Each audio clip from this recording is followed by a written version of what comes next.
Good morning, good afternoon, good evening. Welcome to the third of our 5-part series of excerpts from my new book, Supercoach, 10 Secrets to Transform Anyone's Life. And today's audiobook excerpt is from a section called The Hedgehog of Wisdom. And it's all about the simplicity of making decisions when you start to see what decisions really are and where they come from. There is a line from the Greek poet Archilochus which is generally translated as, "The fox knows many things, but the hedgehog knows one big thing." While foxes might be cunning and able to devise hundreds of strategies for catching unsuspecting hedgehogs off guard and eating them for dinner, the hedgehog has only one defensive strategy: to curl up in a ball, spiky spines exposed, and wait until the fox or other predator gives up and goes away. When it comes to making decisions, it seems to me that we have the same choice: to devise 1,000 strategies for happiness and success, or to find one thing that really works and do it 1,000 times. The obvious question is this: what's the one thing? After nearly 30 years of coaching individuals and groups from nearly every walk of life, I can say with confidence that the people who do really well over time are often not the smartest or best read.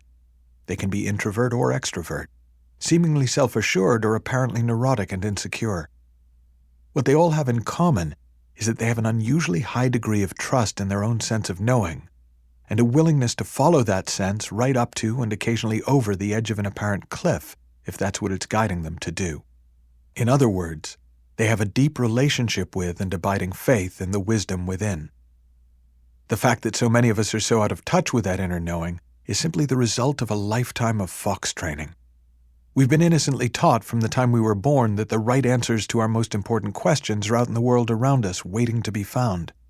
So we search and we seek, and sure enough, there are thousands of people only too willing to share their best advice on how to find happiness, get everything we want, and outfox the other foxes to make our way in the world.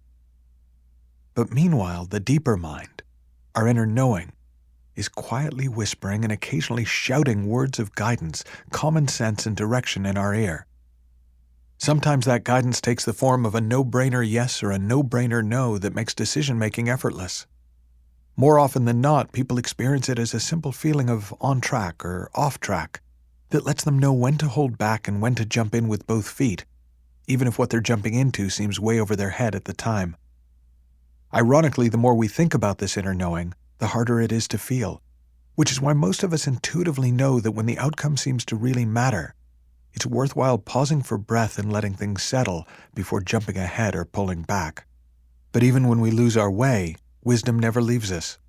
And when we know beyond a shadow of a doubt that our relationship with and faith in wisdom is all we need to live a life rich with meaning, purpose, and joy, it gets easier to hear its words. And the fox of our cleverness doesn't need to be fed quite so often, and we begin to spend more and more of our time attending to the hedgehog of wisdom. The more we look within, the more we see. The more we see, the easier it is to do. And life gets better, moment by moment, one lovely day at a time. This kind of common sense, innate wisdom approach to life is always available to us, but we spend so much of our time preoccupied, caught up in the whirlwind of our thoughts, that we don't notice it. And on the rare occasions when we do notice it, we often ignore it, hoping that our intellect can find an answer more in keeping with what we hope will turn out to be true. I was explaining this idea in a meeting with a potential corporate client one day when one of the women in the room asked for an example. I went with the first one that popped into my head, that nearly every woman I've talked to who has come out the other side of a bad marriage has told me that she knew not to marry the guy at some point before getting far enough down the aisle to say "I do." Before I could even finish my example, another of the women in the room burst into tears. It turned out that she was engaged to be married and was doing her best to ignore her wisdom because she didn't want to let anyone down. Besides, she asked me, how do I know whether that's some kind of inner wisdom or just fear? I was tempted to say ask your wisdom, but I offered her the following guidelines. Wisdom is ever present and always kind. Wisdom is sometimes soft but always clear. Wisdom has an obviousness to it when you hear it, even if it's completely invisible to you until you do. Wisdom often comes disguised as common sense, but in reality is extremely uncommon in usage. Wisdom is right there inside you, just waiting for you to allow it to guide you. You need only be quiet and listen. When you relax into it, you'll almost always know what to do. So why is decision-making so difficult for so many of us so much of the time? Because we get caught up in a whirlwind of thinking that our future well-being is dependent on making the right decision now, and that in some way we could or should know in advance how things will turn out. But what if you couldn't make a mistake because you can't know how things will turn out in advance, and you can never know how things would have turned out if you'd done things differently? What if you are always doing the best you can given the thinking you have that looks real to you? The secret of effective decision-making is simply this.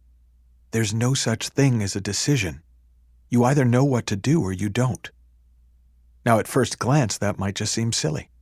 What about all the decisions you've already made in your life about where to live, what profession to pursue, and which people to spend your time or even your life with? Well, let me ask you a few questions.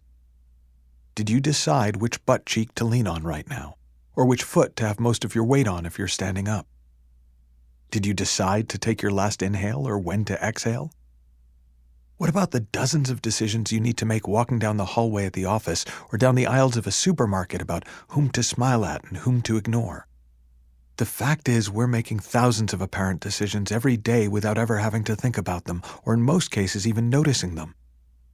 What we call decisions are just those difficult-looking things we see when we drop out of the flow of our inner knowing and get caught back up in our habitual thinking. As the secret in this session points out, in any given moment, you either know what to do or you don't. When you do, life is easy. When you don't, life is easy too, unless you try to force yourself to answer a question you already know you don't know the answer to. Super coaching tip. Follow the flip. Here's one of my favorite ways of demonstrating to yourself that underneath the noise of your thinking, you already know what to do. Think of a decision you'd like to make. It can be as seemingly inconsequential as where you'll have lunch today, or as important as which person you'll marry or which career path you'll take. You're going to make this decision in the next 60 seconds. Now take out a coin and decide which of your options corresponds to heads and which to tails. Ready? In a moment, I'm going to ask you to flip the coin. If it's heads, you're going to take option A, and if it's tails, you're going to take option B.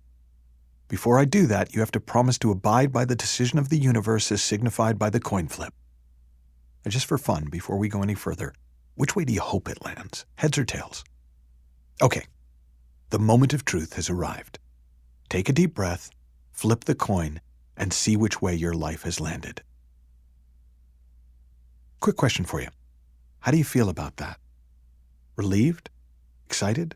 Disappointed?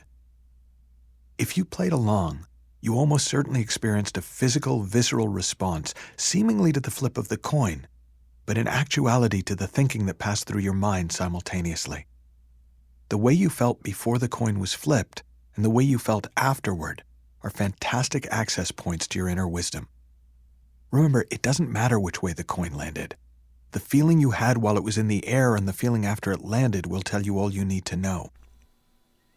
I hope you enjoyed that. Seeing that one simple thing about decisions has probably made more of a difference in my life and the lives of my clients than almost anything that I've seen. So I hope you will find it helpful as well. If you want to learn more about the book, Supercoach, you can go to michaelneill.org/Supercoach, and you'll find more written excerpts and audio excerpts and a whole online program, a Supercoach self-coaching program that are all there to assist you in getting more out of the book and more out of yourself.